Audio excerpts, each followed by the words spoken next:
ආයුබෝවන්. අපි ගීතයක් ආශ්‍රයෙන් එහි ඇති තාල වටිනාකම ගැන විමසීමක් කරමු.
මේ අපි සමන්දුන් ගීතය ගැන විමසීමක් කරමු.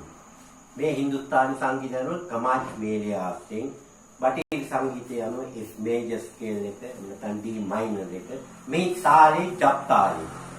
ජප් තාලේ තේකාවේ අක්ෂර 10ක් තියෙනවා. මේ ගීතෙදී මුළුමනින් තේකාව 16 වරක් වාදනය වුණා. අවසානයේ දින් අක්ෂරයත් සමග අක්ෂර 160ක් වාදනය වුණා. ඒ නිසා තේකාවෙන් ආවර්ත 16ක් වටිනාකම ලැබුණා. එහි වටිනාකම මාත්‍රා 160යි. විභාග 64යි. සංස්ථාන 17යි. ඒ මුල සංස්ථානයයි අවසාන සංස්ථානයයි.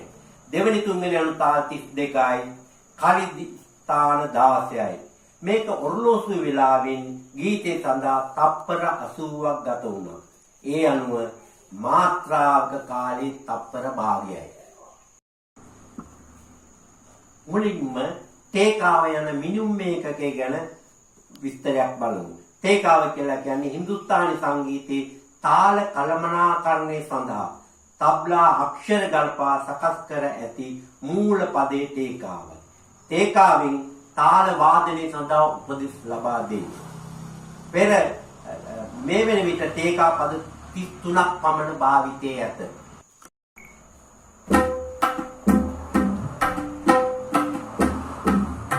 මේ දත්තාල් තේකාව වාදනය වුණු අයදී මෙන්න දත්තාල් තේකාව දැනට අපි ලියන ක්‍රමය.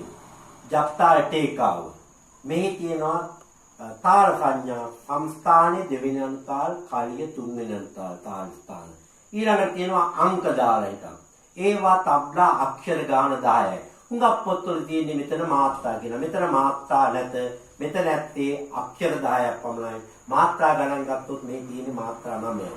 in men tabla teka padi din di din tin di din din. දැන් අපි ජප්තාල් ආවර්තනය කරන පිළිවෙල ආවර්තයක් වාදනය කරලා බලමු.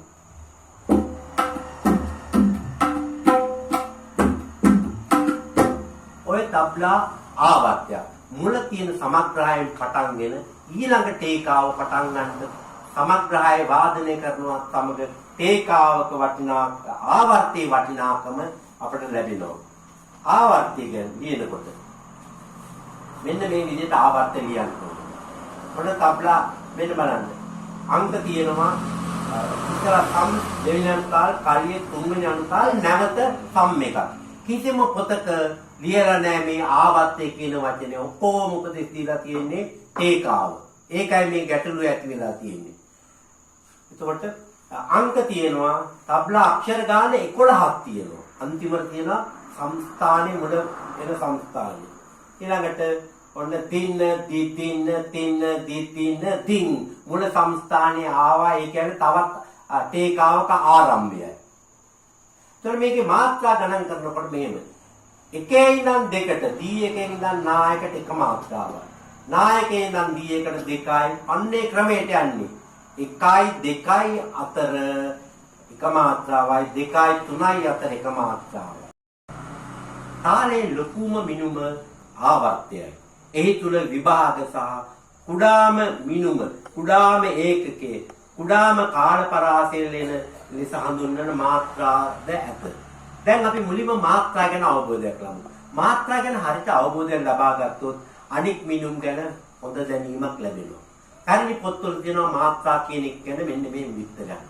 නෙළුම් කොළයක් අරගෙන ඉදි කට්ටිය සිදුරක් විඳින්න ගතවන කාලේ ෂණයක් කියලා කියනවා ඉතර. දැන් මේකෙන් තේරුම් කරන්නේ නෙළුම් කොළේ පිටපැත්ත ඉදි කට තියෙන පැත්තේ සහ අනිත් පැත්තෙන් මතුවේ යුතුයි ඒ කාලේ සම්පූර්ණ වෙන්න. ඊළඟට කියනවා ඇතිපිය හෙලීම. ඇස්පිය හෙලනවා කියන්නේ ඇස් පියාට දෙකට වදින ඈත් වෙනවා. අවස්ථා දෙකක් තියෙනවා. ඊළඟ සමහර පොත්වල තියෙනවා ලඝු අකුරක් ශබ්ද කරනවා. ලඝු අකුරක් ශබ්ද අපි බලමු උදාහරණයකට ට අකුර.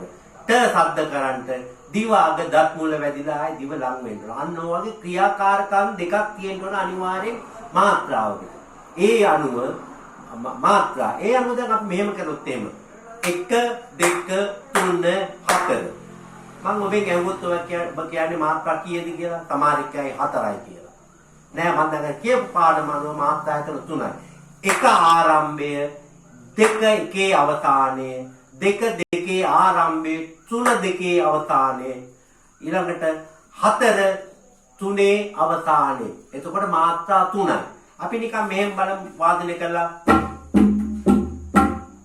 දා දින් දින් දා අක්ෂර 4ක් ගෙවුවා. වාදනය කරා. මෙතන වටිනාකම ඇත්තට මාත්‍රා 3යි. ඊළඟ විභාගයටත් ගියාම සීතාල් එකේ දා කෝණ විභාගය සම්පූර්ණ මාත්‍රා සම්පූර්ණව 4යි. ඒ හින්දා හැම වෙලාවෙම අපේ සංගීතයේ වටිනාකම් වල සහ ඔර්ලෝසුවේ වෙලාව බැලීමේ බිඳුවෙන් පටන් ගන්න ක්‍රමයක් නැහැ, එකෙන් පටන් ගන්න ක්‍රමයක්. අනික හැම මිනුම් ක්‍රමයකම දිග මනින, දිලීර මනින ඒ වගේ තියෙන්නේ බිඳුවේ ඉඳන් ගියවම තමයි දිග මනිනවා නම් අඟල කියලා අඩිකෝදුවේ මුල නැහැනේ. මුල තියෙන්නේ බිඳුව. අඟලක් ගියන් පස්සේ අඟල. නමුත් ඔර්ලෝසුවේ තියෙන්නේ කොහොමද? එකේ ඉඳන් දෙකට ගියාම එක පැයයි. සංගීතෙත් එහෙම තමයි. පළවෙනි අක්ෂරේ ඉඳන් දෙවෙනි අක්ෂරයට ගියාම එක මාත්‍රාවයි. අන්න ඒ නිසා මාත්‍රා යන්න ගැන හොඳට අඳුනා ගත්තොත් විභාග සහ ආවර්ත ගැන මනාව අවබෝධයක් ලැබෙනවා.